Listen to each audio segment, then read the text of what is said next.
Hello, I am Meg Linehan. Welcome back to Full Time, and boy, do we have an episode for you. Of course, we are still talking about Trinity Rodman. We're going to be joined on today's show by the Athletic's Paul Tenorio and John Hollinger to take a step back and look at other professional leagues in America and how they have approached attracting and retaining star talent, no matter where they were in their career. And we're going to think about salary caps and how to pay players and all of that is this larger conversation that we're having about Trinity Rodman, who wants a fair market value. And the NWSL has not yet come up with a solution. So we're going to try to find one for him. In order to get into all of this today, though, first of all, I want to bring in our podcast producer, Theo Lloyd-Hughes, who's joining me since Tamara is on a much-deserved vacation. So first of all, Theo, hi. Hello. Sorry to make you sit through all of that. No, I'm here for the explainers, mate. I need to know my single entities from my multi-entities. Tamara's on a beach. And I'm happy for her, so I'm glad I'm here. All right, let's talk real quick before we get into everything Trinity Rodman. There was at least some drama-free news when it comes to player signings. Alyssa Nair, back with Chicago. Did you see this one coming? Because I sure did not. I did not, man. I thought she was done. And happy done, not like sad done. Like I thought she's won everything she needs to win. I kind of thought she was ready for a life outside of interviews and media. She's actually in London right now, according to her Instagram, with some other US pals, watching football and enjoying herself in my hometown. So I was very ready for the next era of Uncle Nair. What about you, Meg? I was very surprised, but I can see, I think Chicago, we've discussed this on the show a little bit. Chicago looks like they're getting a new start in 2026, right? New stadium. Another new start. Another new start, yes. And so I can see, wanting to build off of the tail end of 2025 and saying, you know what? And to her point, all of her quotes saying like, I think I still have more to give. And so, I'm glad. Hopefully she gets forced into more TikToks. You never know. There's always time for Alyssa Nair to get forced into more TikToks. Yeah, if you're a Gen Z player, Gen A player on Chicago, you're going to be working hard getting there to do something next season. You know what to do. I should say, I didn't see it coming, but I'm happy. I don't want to sound it wasn't what I predicted, but I'm very happy she's still in the league. And honestly, I think that was the biggest telltale sign is Chicago fans were happy that it happened. And I was like, oh, it's nice when fans are happy, especially, Chicago fans haven't had the best go around. 100%. All right. Before we get out of here and move on to our big topic of the day, first of all, I want to say, Big topic. We got some great questions from our listeners. So thank you again for hitting up our mailbag, especially on short notice for our episode last week. So if you missed it, again, you can always pause, go back. Tamara Griffin and I also broke down our top moments of 2025 and what we're most looking forward to in 2026. Again, if you ever want to get in touch with us over here at Fulltime, you can reach out to us. You can send us an email, fulltime@theathletic.com. You can always slide into our DMs on Instagram or TikTok at TA Fulltime. People slide in my DMs. That's totally fine. Although I will warn you, I'm about to be on vacation and then parental leave. So I probably won't be seeing those for a while, but we always are reading those emails and those DMs. So hit us up. All right. Don't go anywhere. We're going to be right back with the Athletic's Paul Tenorio to talk more about everything going on with Trinity Rodman. All right, let's kick things off. Paul Tenorio, senior writer at The Athletic. I feel like, Paul, you've been on the show before, but I feel like it's been roughly 17 million years since the last time we had you on. So welcome back, first of all. Thank you. Yeah, I can confirm that because I feel about 17.5 million years old. So it was when I felt young, probably. Yeah, back in those days. All right, let's talk about, I think maybe there's going to be some people listening to the show being like, oh, why are we doing an MLS comp to NWSL? But I think there is something very interesting in terms of what the NWSL is probably looking at from men's leagues and how they're approaching the situation with Trinity Rodman and contract negotiations. But first, I always enjoy a little history lesson. Can you take us back pre-David Beckham? We can both credit David Beckham with the creation of the designated player rule and also at the same time acknowledge that there were designated players before David Beckham. It was just different. I think the way one person told me about it when I was discussing the early days of MLS was designated players were created to allow owners to pay players above the salary cap, but Major League Soccer always paid certain players above the salary cap. Jorge Campos was not being paid the maximum salary of Major League Soccer. The difference was it wasn't the LA Galaxy's owner who was paying the above cost, the freight above for Jorge Campos. It was Major League Soccer itself. And there's the famous story of Mark Abbott bringing him the car, the Ferrari that he wanted. It started to decrease as MLS went through that kind of dip pre-Beckham. And then the DP rule was created to allow stars back into the league. But MLS has always found a way and still always finds a way all the way to this Inter Miami championship team where Rodrigo De Paul is a targeted allocation money player with an option on his contract that pays him DP money, which theoretically shouldn't be allowed, but MLS always finds a way. And I think we could say comfortably that is the theme of this league. I do wonder if Trinity Rodman would ever consider asking for a Ferrari from the NWSL. I think maybe she should just toss that out there. You never know what might happen. Although she does have her Raptor, so she's style on the car front. I want to even take a step back, right? Because I think what the theme of this is, beyond they find a way, is MLS understands the role of a star player in terms of developing the league. But I think we have to maybe couch this discussion in terms of how MLS starts, right? And the moment that league starts in versus women's soccer, where we've got 2 failed leagues previously, right? So NWSL is coming in and saying, we're going to be sustainable. We're going to survive past year 3, but also we've got this U.S. women's national team talent, right? So these are leagues coming at it from 2 very different directions. But Paul, when you think about how MLS approaches the work of retaining or attracting star talent, why do you think MLS is willing to bend these rules the way that you're describing it? Because it's a professional sports league in America, and that's driven by star power. People love sports is storytelling, right? It's what we love about it, whether you're a fan or a journalist or whatever. Our job, we latch onto the best stories. And if you can tell really good stories, you can have a compelling league. And I believe that to be true from the depths of my soul. But people watch sports for the stars and, or the powerhouse teams. And you need one or both of those in your league to make for compelling sports. Those powerhouse teams can create the storylines. Everyone wants the Kansas City Chiefs to lose, or the Chicago Bulls take down the great teams that exist, or you cheer for them as they're building up. And then you have the stars, right? You're rooting for Trinity Rodman because it doesn't matter if you live in DC or in Florida or in Chicago.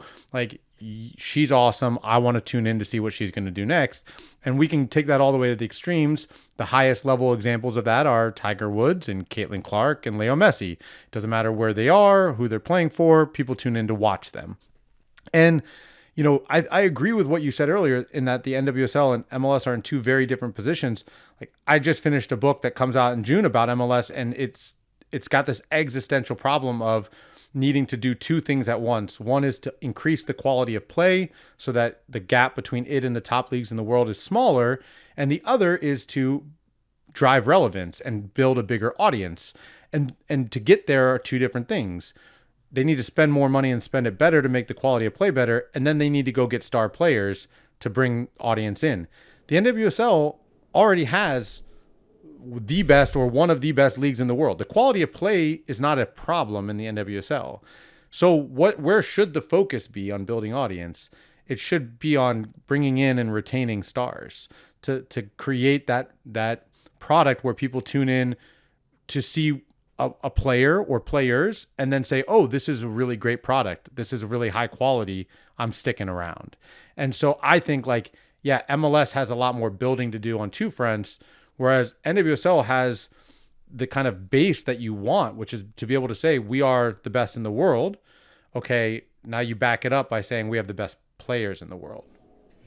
From where you have been in terms of covering MLS, in terms of writing this book about MLS and Messi, right?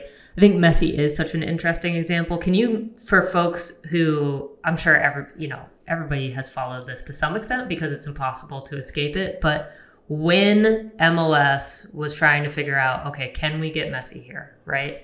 I have the understanding that basically they used single entity as a tool in the toolbox rather than what's happening with NWSL right now, which is, hey, we're single entity, we've got to have parity, right? Like parity has been a massive watchword in this whole saga of we want to have every team have a shot. And if having the Washington Spirit retain the star player through what we think is violating the spirit of the salary cap and the spirit of the rules, it feels like two very opposite approaches here. So can you maybe give us a little bit of how Messi ended up in MLS? Well, first of all, before I even start, I want to say like MLS's North Star has always been competitive balance, like parity, whatever you want to call it. Like that's everything they do is based on that idea. And I would caution, as I have before when I was writing about Olivia Moultrie, yes, and I will again, do not follow MLS down its every path it has taken. Here I am in 2025 writing about an existential, what I truly believe is an existential moment for Major League Soccer that speaks to the fact that they haven't taken every right step. But I do agree. One thing that became very clear for me in writing this book is that the thing that has worked really well for MLS is single entity as a business. It has worked exactly as they designed it to. It has been a strength of the business. Some of these owners need to be reminded of that, okay, like, yes, this might not be best for your team right now, this thing, but it's best for the business as a whole. And like the next time there's a thing like this, it might be you who's saying, this isn't best for your thing, but it's best for all of us. And it also happens to benefit me. So I'll give a few examples of that. Messi being one of the most recent. Messi is a special player. He's going to change the dynamics for our league. You know, we don't want other players coming to us and asking for a percentage of the team, but like it's Messi. And we believe it's in the best interest of our business to bring the greatest player of all time to our league. And so they approved the structure of this deal. They approved the idea that you could do this. It's a hallmark of MLS to use single entity to make these types of decisions to empower the league as a whole, even if it helps one team a little bit more in a specific case or another.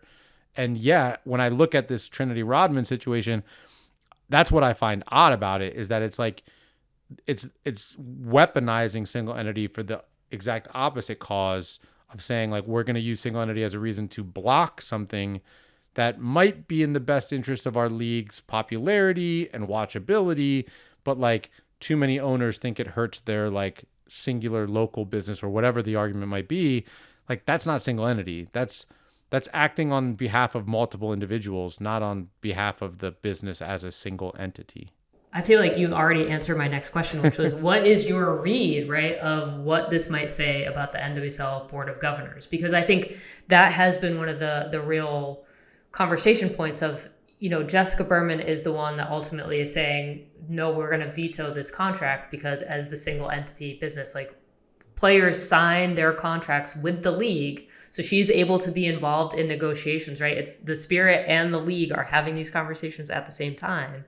But now there is this idea of, okay, you know, are there owners who are concerned about where this level of investment might take them? Or, you know, the league arguably is saying, listen, you're banking too much on our next media rights deal, which is a very interesting premise too of, so you don't want to be aggressive in negotiating the next media rights deal for 2028? There's just a lot of pieces moving here where I'm even struggling to be like, how are the politics playing into this? So from your sort of outside our little bubble, what's your read on maybe how this feels from a board point of view? It feels like a board that, again, is too many people thinking what's in the best interest of my team and this specific business versus the bigger business as a whole. And I think that's a natural thing to do. I don't fault owners for not being able to take off the hat of their specific team. That's hard. It's hard to act against what you think might be your own self-interest. But you have to be able to zoom out. Like, I think that's a better way to think of it, is like, what is the long-term implication in the short term, it might hurt your team be competitive that year or win a title that year. And that's valid to feel that way. And in the medium term, it might drive up the costs of player business, and you're going to have to pay more for players because you're going to have to bump the cap up or whatever it might be. But I think this is where I think MLS erred the most, which is in the long-term planning and the recognition. And I find it odd that NWSL hasn't gotten there faster because of the fact that it has many of the best players in the world, whereas MLS has almost none of them, which is like, you operate in a global economy. That's what's different about soccer. You cannot act as you might if you were the owner of any other American professional sports. Like, this would be a much different conversation if we were talking about the WNBA, because while basketball is also a global marketplace, it's not, right? Like, the best players come here and they know they have to come here and that's it. And that changes the dynamic.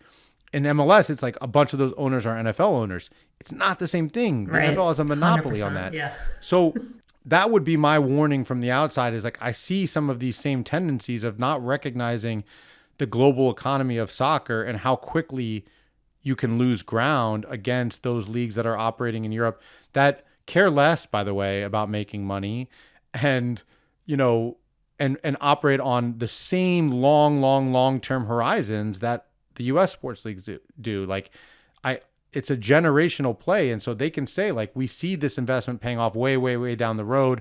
We'll take the hit here. We'll write it off against this, and we'll build the product and build the TV product and build the media rights. Like, I think that's where sometimes these owners get a little too lost. And I feel like those are the two things that are at odds here. It's like too many owners making individual decisions on a zoomed in perspective, Right. and not pulling out to say what single entity encourages you to say, which is like, what's best for our business, and not just right now, but like in the long-term scope. Totally.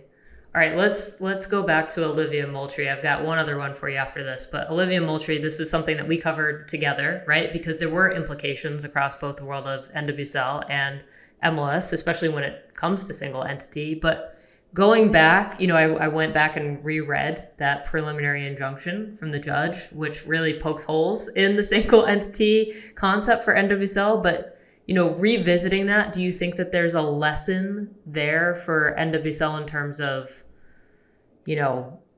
using single entity, or is there something else just in terms of they've tried to handle a single player's contract before and it didn't go well? I mean, you want to know? I'll tell you exactly what my thought was when I was first talking about this yesterday, about coming on the show, is when we were reporting Olivia Moultrie, when I first started writing the article and I reached out to somebody, a lawyer, sports lawyer who had worked in labor cases before and was an expert in it. And I'm like, I think this is my read on it, but I'm just like some schlub journalist. Like I might, and I'm like, this feels like a losing case for the NWSL. Like, this feels like a pretty clear loser.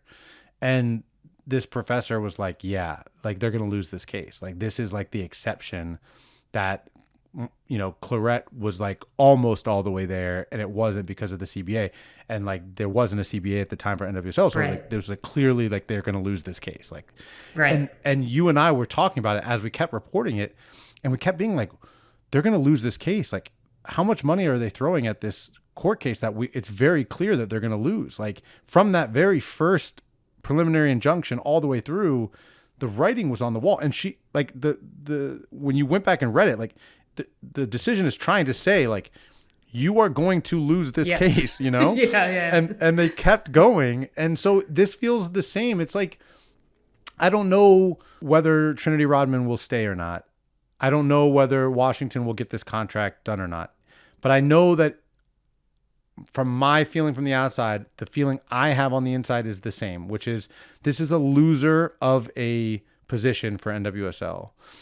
If Trinity Rodman leaves, you lose. And if you don't find a way to make this work, if you don't use this as a way to say, okay, we need to fix this problem now, you lose. So like, you're not leveraging the opportunity, the moment. There are moments where players make these decisions for you. Beckham, Messi, And I had a conversation for the book about MLS in this moment. Kind of, they're trying to rewrite their roster rules because they don't work anymore, right? And the big question is like, do we still need stars? If you still need stars, you still need an exception to your rules. You could set the salary cap at 40 million. There's still going to be a Messi. Like, do you still have a DP spot? And the fact that they're asking that question is like, I feel like more than what the NWSL is doing in the moment. Like they're being confronted with this problem now. And if they don't solve it now, it's going to come again in a year or in 2 years or in 3 years. It's going to be in 3 months. Yeah. 100%. Yeah. So fix it, and if you don't do it, I just think that it feels like Moultrie, where you start writing something, you start writing about it or talking about it here, and you're like, this feels like this is the clear path to take over here, and they're taking that one over there. Yeah. And sorry, but like, don't you see like the wolves and like the dark, and over here it's like a rainbow and there's like a bird singing, and they don't. And that's what it feels like to me, Meg. I don't disagree with you, Paul. All right, before I let you get out of here, just in terms of, having covered MLS, being so in the weeds on roster rules, like all of it, right? Like I feel like both of us in our respective areas, the fact that I'm able to now know what number, section, CBA I don't love it for me. I don't love it for you. But if you're looking at NWSL and you're going, hey, the path with the sunshine and the birds singing and everything, it's over here. What do you think? Is it a soft salary cap? Is it a DP rule? Is it something else that we haven't even thought of? Like, do you have a proposed solution, or is it just like, hey, don't copy MLS right now? Well, it's definitely the last one. It's a really good and a very difficult question, because I am of the opinion that you'll always need an exception, but that DPs are imperfect. If you were to have a DP rule in MLS in the newly designed one, I would want it to be the bar was set so high that it was truly what the design of the Beckham rule was supposed to be, which is like Messi level. So like, it should be so far above, you could say anyone that's making 15 million or more, and that would automatically narrow it to 2 or 3 players in the history of the league. That would be a true DP to me, like a mega star. Otherwise, it's okay, let's sit down, let's run the numbers, let's look at the global marketplace, and let's set a cap that allows our teams to realistically go. And this is what the guide should be for MLS and NWSL. It's quite simple. What does the number need to be for us to put the best possible product on the field that we can at a number that still makes some sense for the business? It's that simple. And like, I just don't believe that the NWSL could look at its cap now and say, this is the most we can be spending to put the best possible product on the field, and for us to lose a manageable amount of money while we build up the product. Because ultimately, what sustains and drives professional sports is media money. And if you want the media money, you got to get the ratings. And if you want the ratings, you got to have the best players on the field in the world. And so the NWSL should be saying, and they're in a much different place than MLS on this, because they can get the best players in the world. They should be saying, okay, what's that number? Like, realistically, what is the cap so that we can get every one of the best players in the world here and get our media money up through the roof? And MLS, it's a little bit of a different equation because they can't get the best players in the world. Okay, so like, what's the number where we can get a really, really good product on the field? And then they still need DPs because they aren't the Premier League. So I hate to say it, but I think they still need DPs. But like, for NWSL, what is the number for our cap that gives us the best product on the field? And I really, truly believe if that is your guiding light, if you make that the North Star, it is not mutually exclusive from competitive balance. Like, teams can go out and buy the best players, that whether you're in Kansas City or New York or DC or LA, like, you can still go get really good players and have a really good competitive product, but it needs to be the best in the world if you're going to get the TV numbers you want and you're going to get the media revenue you want. And that's not the NWSL right now. So that would be my advice. Jessica Berman, if you're listening, don't forget the best product on the field that you can. That should be the driving force of every league, but I think especially a league like the NWSL that can actually achieve it. All right, Paul, you're talking sense, which is not always allowed in the NWSL, but we appreciate you doing it on full time. Thank you for joining us. Thanks so much for having me. All right, next I am joined by another member of our illustrious crew over at The Athletic, John Hollinger, who is a senior writer covering the NBA. John, how are you? I'm doing great. How are you doing? I'm well. We're going through it in the NWSL. So I wanted to bring you in just based on your background with your own team experience in the NBA, and I'll ask you to get into that in a second, but also just covering the league for us for a number of years now. First of all, are you following the Trinity Rodman saga? I have a little bit of a dog in this fight. So I'm a Portland Thorns fan. So I want them to be able to keep Sophia Wilson.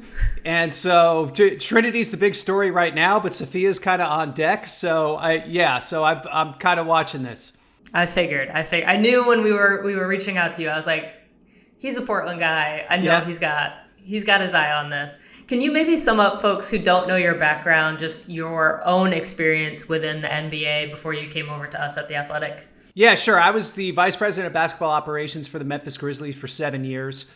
Before that, I worked for ESPN. I developed a bunch of formulas for analytics for basketball. I have a lot of experience with the salary cap from both writing about the league and working on the team side, obviously, and doing all these players' contracts. So this has been interesting for me to watch from that perspective as well. Let's talk salary cap, right? Because I think there is this insistence, right, within the NWSL of, okay, we're watching all of this very explosive growth happening. We know that there's media rights deals coming in. The salary cap is still maybe not where people think it should be. Some people think it should be gone altogether. But just from your own experience of having, been trying to color within the lines of a salary cap, how do you approach that work? How do you approach trying to balance a roster and the salary cap? It seems like the NWSL is a hard cap and not a soft one. In the NBA, it's what's called a soft cap, which means there's a cap, but you can technically go over it. There are exceptions and whatnot. And where that really matters is when you try to do a long-term player contract like they're trying to do with Trinity Rodman, because the NWSL is basically saying, well, you're not going to be under the hard cap in year X in the future. That's my understanding of the situation. In the NBA, that will never happen. As long as you're compliant with the cap rules for this year, there are maximum raises you can have in the contract. You can't have more than 8% raises year to year. But if the cap only goes up 6% next year, oh well, everyone's fine with it. So as long as you're cap compliant this year, basically, the assumption is the contract is fine, because again, there are maximal raises you can have. And it sounds like one of the issues in Trinity's deal is that the raises in the out years are probably so high that the league is like, okay, that's going to be a little crazy for you to still be under the cap. Yeah, definitely. And it is a hard cap. I think maybe for folks who aren't, like in the day-to-day, right, of either covering a league or working within it, what do you think are the advantages? Are there advantages to a hard salary cap, or really is just, this is the rule that people have to live by? Or could you see the NWSL maybe thinking about like, oh, maybe the fix here really is just a soft salary cap rather than a line in the sand? Yeah. What's weird in the NBA is that there's sort of a soft cap and then a much harder cap when you go further up, because there's a luxury tax line, which a lot of teams don't want to go over, because then you pay back to the league for every dollar you're over it. And if you get too far over it, you pay multiples of that amount, actually. That's why the Boston Celtics basically had to dismantle their team this year. Yes. As a Celtics fan, yes. Yeah, I figured you're up in New England, so you'd probably be familiar with that. The other part of it, though, is that there's an even harder line called the second apron line, where you start losing draft picks potentially and have other penalties, have constraints on how you can even operate as a team and do trades. So that has operated as really as more of a true hard cap for most teams, especially to go over it in multiple years. And so there's kind of both these things happening at the same time. And this has evolved over a series of years. I mean, the NBA first put in a salary cap when I had a full head of hair. So we're talking about a long time that this took to evolve. And the NWSL, it's basically a new league almost. And so they're figuring all this stuff out on the fly. And all these weird rules and exceptions and stuff that make the NBA salary cap so complicated now evolved from what was a very simple place where it was more like a line in the sand. And then slowly over time, there were realizations that there were negative externalities from this. And so they put in all these rules and then countermeasures, and people figured out ways to skirt around the first set of rules. And it's basically one action and reaction until we have this whole complicated document now.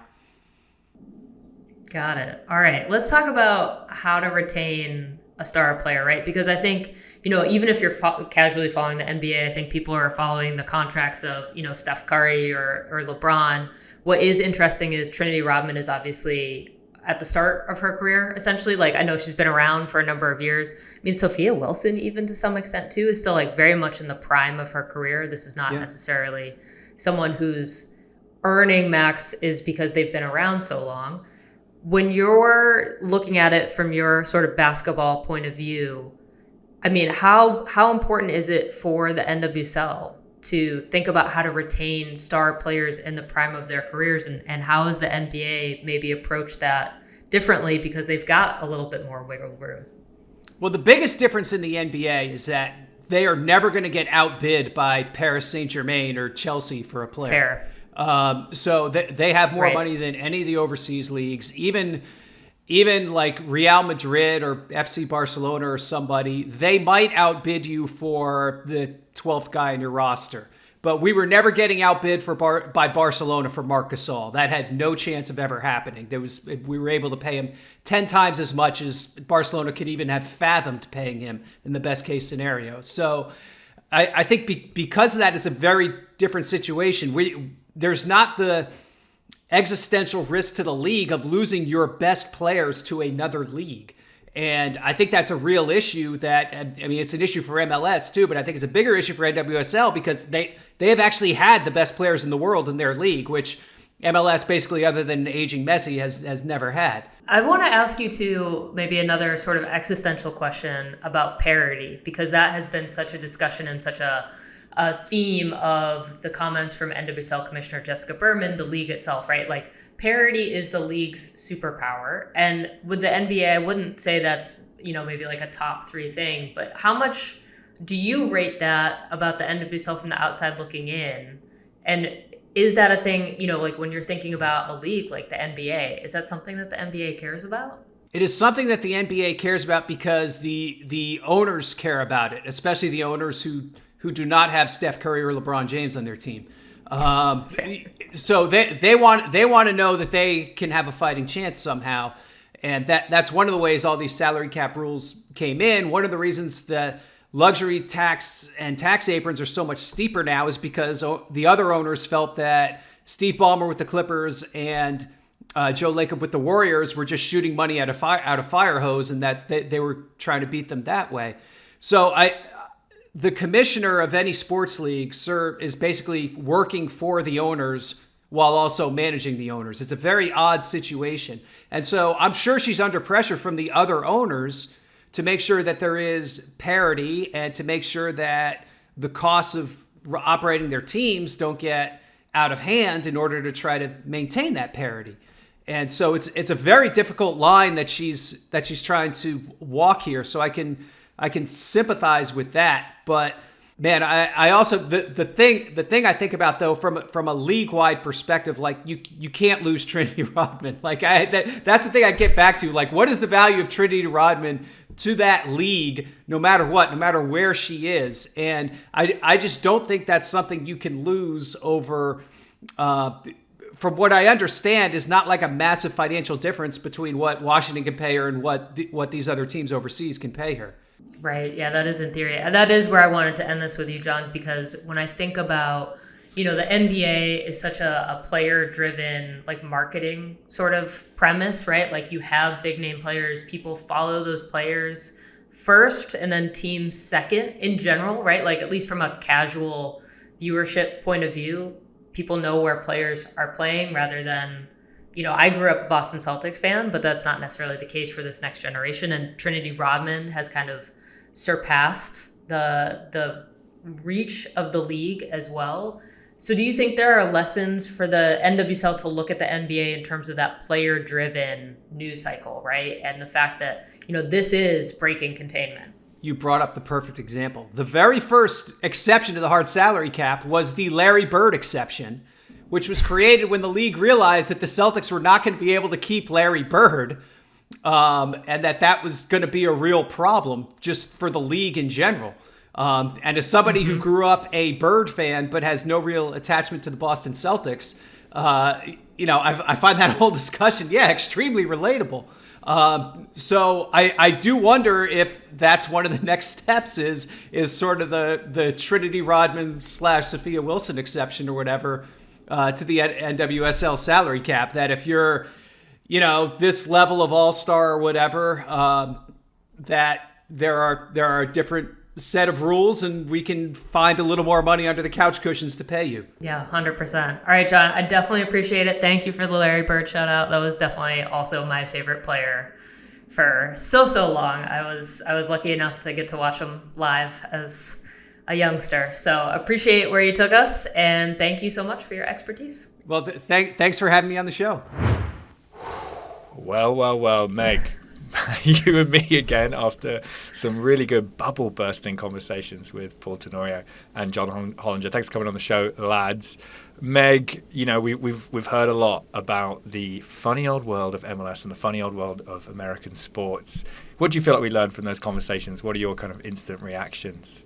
I mean, it is interesting, right? Because I do feel like the NWSL in general does not always look to other leagues, at least from like a league office point of view. But I think it is really interesting just from an American sports point of view, right? And I think that's maybe where we're both so immersed that I almost think that we can't see the forest for the trees in a lot of ways, right? That this is Trinity Rodman, an American superstar in the world of women's soccer, trying to stay in the American women's soccer league, right? That is an entertainment product that has to put butts in seats, that wants a new media rights deal. Like, all of this is informed by the fact that we are in the US, in the NWSL, in the world that we live in right now. And so to hear Paul talk about both, like, don't tread the path that MLS has taken, right? Really interesting. And then also to hear, okay, here's how all of this history of the NBA has built up all of these exceptions, right? Like the theme of this episode is like, how do you find the exceptions and how do you build the exceptions? And if Trinity Rodman is going to be worth the exception, which I think everybody agrees at this point in time, she is worth the exception. Just how do you balance all of these other things? And so that's where, like, this is kind of where I was getting to in my column from earlier this week of everyone with common sense sees the writing on the wall of like, the league needs to keep her, but the league also wants a fight that it can win on its terms and win everything that it wants, which is not going to happen. So we are where we are right now. But I just have Paul's kind of words ringing in my head about, when you and him were covering the Olivia Moultrie case in 2021, where it's like, this is a fight you're going to lose. Correct. We don't know the outcome. We don't know what rule is going to be the losing battle, right? But we know to some extent that they are going to lose this battle. It's just, like you said in your column, like they want to lose it on their terms, or they want to make it so that their terms are how Rodman stays in this league. But at the end of the day, everyone agrees that the NWSL needs Rodman to stay in this league. Rodman wants to stay in this league. And the PA certainly feels like she needs to have the freedom of her agency. So it feels like it's a losing battle. It's just like, where do we end up? And I think what was so interesting about having Paul and John on from their backgrounds, it's funny, they got the names of the Beatles, so it's kind of, I'm like stuck saying Paul and John. But yeah, like John very much lent on, the Larry Bird example and this idea of exception. And I think, we were talking the other day about the NWSL in 2012 being built on exception allocation players, off salary cap players for the US women's national team. And it almost feels like that's one angle, right? The NWSL almost goes back to its birth and gives the top stars a freedom of no cap. But I again have Paul's ears kind of ringing in my Paul's words ringing in my ears about don't follow the MLS, don't do a DP rule. I know you maybe want to bring up a Tobin quote, and Tobin's had her own opinions about DP, but like it does feel like we're stuck between going maybe for a more American model versus non-American model, and there's a weariness there. Right. I also, I think I've been on so many various calls now with Haley Carter, right, who's the new president of soccer operations, and she has a very firm take on the salary cap. She doesn't particularly care for it. She thinks it's it's kind of a product of a different era of the NWSL, which I think is totally fair, right? Yeah. When the NWSL forms in 2013, the league is in a completely different place mentally in so many, both like, Women's I would say sports. mostly bad ways, right? Of this Yeah. place of fear and knowing that WUSA and WPS have failed, that there's got to be sustainability. And this is why you have US Soccer come in and have allocated players, right? That live off of the books. And to some extent, it's interesting, right? Because that meant they were able to maneuver players into markets that they wanted. So players weren't necessarily in control, but also, you know, the top players did enjoy benefits in a lot of ways where, you know, in 2013, minimum salary was $6,000 for NWSL, right? So Yeah. I think the league has grown in so many good ways, but also the thing that just kind of I keep circling around is the league and Jessica Berman and even Lisa Baird and previous commissioners have said time and time again, right? This is a young league. We can innovate. We can be nimble. We can adjust to things on the fly. And that's not what's happening here, right? Yeah. Like there is this... It's not nimble. It's not nimble. And then the not fact nimble. that it's playing out publicly in kind of this very messy fashion, right? Yeah. Which, I mean, to be fair, it reminds me in a lot of ways of the fight for equal pay with the U.S. women's national team. Yeah. And I think it's only natural that fight has progressed to the NWSL, because that was always where this fight was going to progress, is how do you get players paid their worth? And owners are always going to want to make more money than they pay. Like we're in the same sort of fundamental battle, which I think why it's helpful that we're talking to folks who have expertise coming out of MLS and the NBA.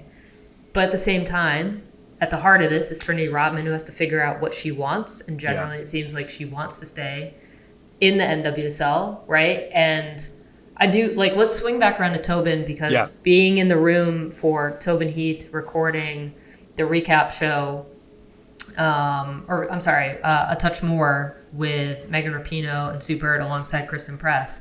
You know, Tobin Heath, I think, is first to admit that she's always going to tell players to go to Europe. She is always going to tell players to go to Europe. Candid. And so I think what is fascinating, and I think we have the clip, is that she straight up says, in Trinity Rodman's case, I don't think I'd advise that for her. So let's listen to Tobin. Look, I advise a lot on players going or staying. And 95% of the time, I will usually say go. And Pino, Kristen, Sue's played overseas too. We've all played overseas, and there are legitimate reasons for going, really great professional reasons. This was even before you would get paid more for going. So if we just take away like Trinity getting paid more to go play overseas, like there's legitimate development reasons for going. There's personal reasons for going. There's competitions. You can play in Champions League. We can't play in Champions League here. But I actually think in Trinity's situation, I would recommend that Trinity stay in the NWSL. I think that her game will be 1,000% louder here. I think she can be the face of a league. You don't get that when you go over to Europe. She's not going to be the face of the league in the WSL. She's not going to be the face of the league in France, because they don't really have that type of culture. We have star culture here, and Trinity Rodman's a star. Like, we all can agree on that. I think that it's an incredible responsibility to be a star of a league. I think she's at a great organization and a Washington Spirit and Michelle King ambition. Like, they've been in the championship the last 2 years. If she was on a team that wasn't vying for a championship, you'd probably be saying, like, should she go to a different NWSL team, you know? But like, I think this is a situation where it makes the most sense for me in her development and in where the league's at and in like American sports that Trinity Rodman stay, personally. So coming out of that, right, of, again, this is coming back to my original point. I don't think we can divorce the conversation around Trinity Rodman from the fact that we're having it from this very American point of view. And that is, I think, the context, right, of American sports leagues and this idea of star power. That is just like a true axiom for American sports right now. And so I totally agree with Paul, like the fact that Trinity Rodman staying in the league benefits every single owner, whether it might not be in the short term, and it probably won't be in the short term, but it might be, because I ran the numbers. 8 teams got more people in the stadiums compared to their average, attendance when Trinity Rodman or the Washington Spirit were in town. It's going to benefit owners, yeah. Yeah, and I think about what Paul said about, when we were asking for solutions, and John had the Rodman-Wilson exception, but Paul had this idea that really the NWSL, if it wants to be the best league in the world, just set the cap at a market rate. So if we know Chelsea, Arsenal, Barcelona are spending around 10, maybe-ish $million on their rosters, why isn't the NWSL salary cap 7, 8, 9, 10 $billion? And if teams don't want to spend up to that, fine. But at the end of the day, it's like, if you want a team with a Rodman, a Germa, you go out, you could even go get a Bon Mati, hypothetically. That's where you should be setting the market rate. So that's where I think the other part of this identity crisis, the NWSL fighting itself, it is this idea that we're the best league in the world, but how much revenue are we making over cost of salary, cost of the money people are putting in to the money they're getting out? And like you said right there, right, Rodman boosts everyone's revenue. So you've got to figure out a way to keep putting the money in to get that revenue out. Meg, let's just close out this final bit on the show by just I want to hear your thoughts on do you think whatever resolution we get, whether it's, the appeal, the grievance, the NWSL backs off and they lose that lawsuit, or it goes to a judge and they lose that lawsuit, or if Rodman leaves the NWSL, which I know you're not necessarily thinking that's going to happen just yet, do you think that ushers in a new era for the NWSL, whatever the outcome of this Rodman situation is? Yeah, there's going to be a precedent no matter what, right? Okay. That is the story at the end of the day, is you're either coming up with a solution for Trinity Rodman, right? And I think that's what makes this kind of the big existential question at this point in time, because Naomi Girma and Alyssa, you've had this narrative for the better part of 2 years now about an exodus of talent to Europe, and all of those have been so different from the situation that they find themselves in with Trinity Rodman, which is a player that to all appearances wants to stay in the league and might end up getting forced out of it through the league's own approach to negotiations. So one way or the other, you're setting a precedent, and it just, again, Paul's, one way there's wolves and the other way there's birds singing, and the rainbow, and about rainbow, right? It does feel like, and that's why I do think, making this kind of an existential question for the NWSL feels fair right now, because so many other players are watching this unfold and they're going to find a message one way or the other. So which way is the NWSL going to go? Everyone is watching. Media, fans, players, which way is the NWSL? Trinity Rodman's watching. Trinity Rodman's certainly watching. She's vlogging through it. That is our show today. So thank you so much for being here along with us. If you have a solution to Trinity Rodman staying in the NWSL, let us know your Rodman rule, what you think the salary cap could be. You can always hit us up fulltime at theathletics.com, or go follow us at TA Fulltime over on Instagram, TikTok. Meg, any place people can catch you? Any more final words? Yeah, in theory, this might be my final show of the year. So, goodness. Yes. We need a good goodbye. I'll still be around to some extent. We'll see if I get pulled out of vacation mode by the end of the Trinity Rodman news cycle. We'll find out. But yeah, that is our show this week. That's one of our final shows of the year. Tamara will be back with folks next week, though. You can watch us on YouTube as well, if that's something that tickles your fancy. And yeah, you can find me on Blue Sky and Instagram. And just in case you didn't know, The Athletic has partnered with Yahoo Sports to provide free best-in-class coverage of women's sports. So go check out the Women's Sports Hub at sports.yahoo.com/women's-sports. And that link, as always, is in the show notes. Full-time doesn't happen without our podcast producer, Theo Lloyd-Hughes. Thank you for joining us on the show this week. I'm not alone. Any day I could pretend to be Tamara Griffin is a good day. Video producer, Leah Griffin, and executive producer, Emily Olson. Thanks for listening.